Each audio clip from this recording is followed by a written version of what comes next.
Monsieur Roch, bonjour. Maître Simonard, bonjour. Bonjour. On peut lire dans la presse les déclarations de FEDCAF concernant le tabac. Qu'est-ce que vous pensez de ces prises de position? Quelles sont les conséquences pour vos membres? Écoutez, donc il y a des membres qui pensent que effectivement on peut continuer à fumer jusqu'en 2014. Et c'est faux. Ben, c'est tout à fait faux, bien sûr. Et donc ils reçoivent des PV, ils risquent des amendes lourdes. Et beaucoup viennent chez nous après et nous demandent donc que c'est à cause ou du fait qu'ils ont vu l'information ou lu l'information de FEDCAF qu'ils ont continué à fumer. Donc vous pensez que FEDCAF a une responsabilité directe dans la gestion du problème et des amendes que vos membres vont recevoir?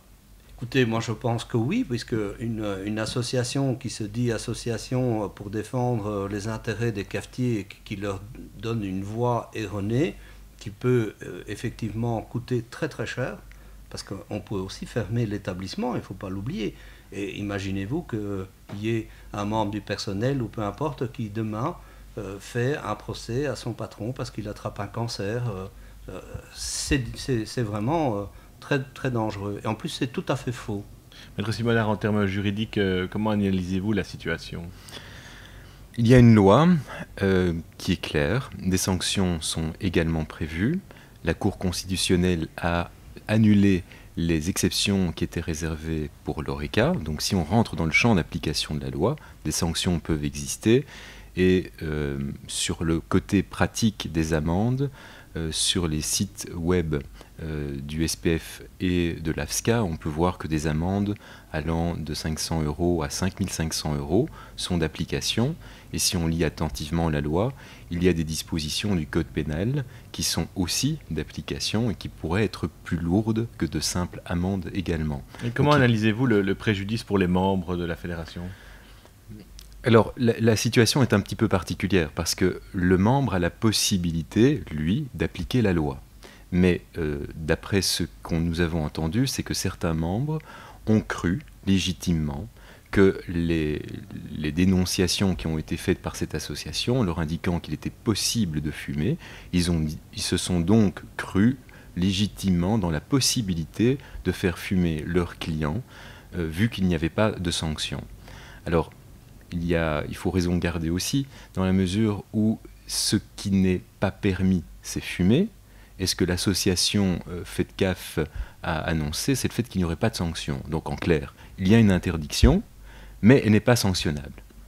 Pour moi, cela me paraît quelque peu douteux, mais je comprends que certains membres aient pensé qu'il y avait un doute et qu'ils pourraient profiter de ce doute.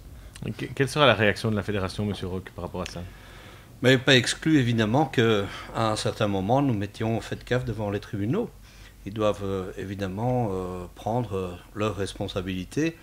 Et je crois que cette association est surtout très populiste. Je pense qu'ils voudraient se faire connaître plutôt les personnes que de la défense des cafés.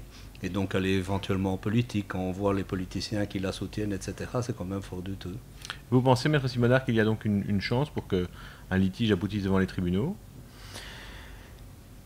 Voyons un cas d'école. Un membre se voit sanctionné lourdement avec une amende et son argument de défense serait de dire écoutez, moi, sur un site d'une fédération qui peut me représenter, par exemple FEDCAF, on m'a indiqué clairement que j'avais la possibilité de laisser fumer les gens parce que je ne serais pas sanctionné. Il n'est pas donc impossible que ce membre qui se verrait sanctionné fasse intervenir celui qui l'a quelque part trompé dans les informations par rapport à la légalité de l'interdiction de fumer. Oui, on peut l'imaginer. Avec une chance de succès? C'est envisageable, oui. Donc pour vous, le tabac, c'est complètement terminé dans l'ORECA, et ceux qui disent le contraire sont des menteurs, Monsieur Roch. Ben, en tout cas, nous, on n'a pas d'autre alternative. On s'est déjà battu pour qu'un fumoir puisse être installé. Il faut savoir que dans d'autres pays, on ne peut même pas le faire. Donc en Belgique, c'est envisageable. Et pour le reste, il faut surtout voir l'aspect social et économique de l'établissement. La fumée passera en 3e position. Merci messieurs, et à la semaine prochaine. Merci.